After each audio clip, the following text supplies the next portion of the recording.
Okay, I finally finished it. Yeah, so this is how it is. This machine is really easy to use.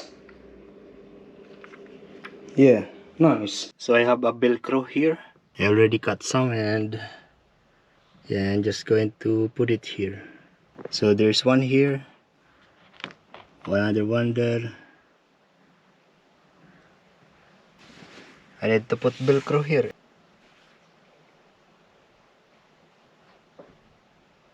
And I finally made it. Yeah, nice. Even on this side, the same.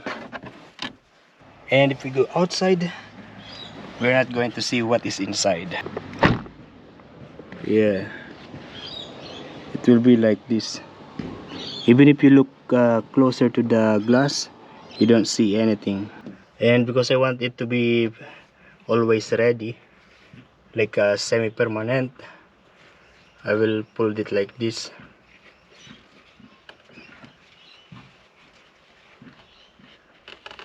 And it will be like that. And I need to put this, another Velcro. Velcro is amazing. If I close it, it will be like that. Nice. Amazing. It's not obvious. Oh, look at that. I am satisfied with that. And now it's time to clean here. Okay, now organize. Oh, the lights. And now I'm hungry. And I actually have spaghetti here. Here, this is spaghetti. This is what I am going to eat.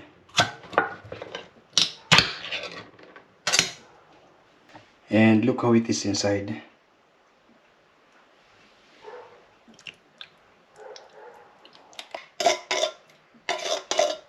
I already ate one of these before, but I don't remember the taste. And previously there is one Australian blogger. She said that this is spaghetti is similar to the taste of the Filipino spaghetti. Yeah, because she eat in the Jollibee. And she described that Jollibee spaghetti as similar to the taste of this one. But I don't believe it.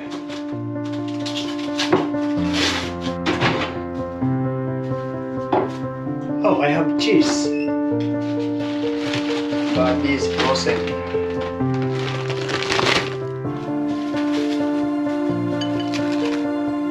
Yes, frozen cheese.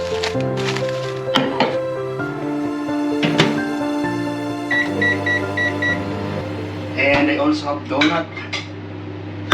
This I'm also going to eat it.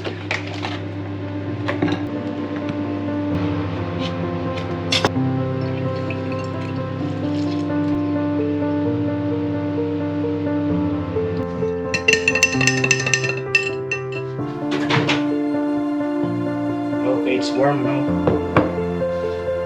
Now this donut.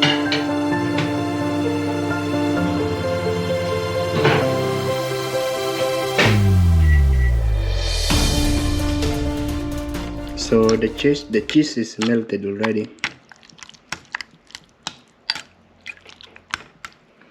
And you notice that the pasta is overcooked.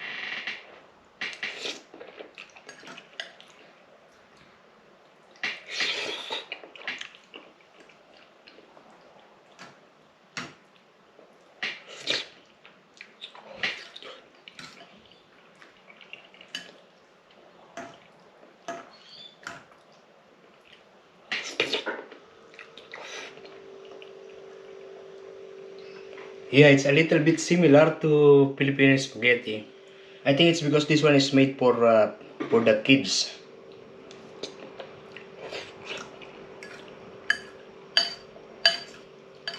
Yeah, this one is also a little bit sweet. If this one has a little bit of meat, yeah, it's like a Filipino spaghetti. Yeah, or maybe because of the cheese that I put.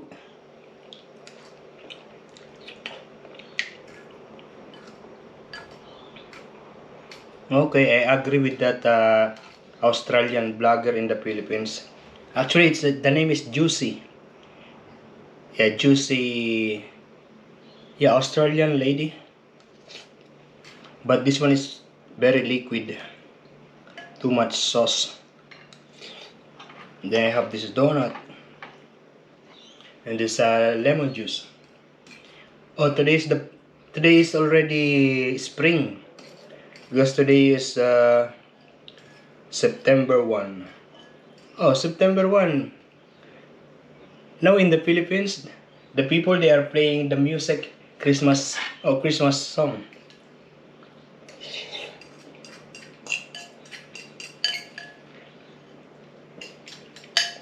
Christmas starts in September in the Philippines. This one is a little bit good. I still prepare the Filipino spaghetti.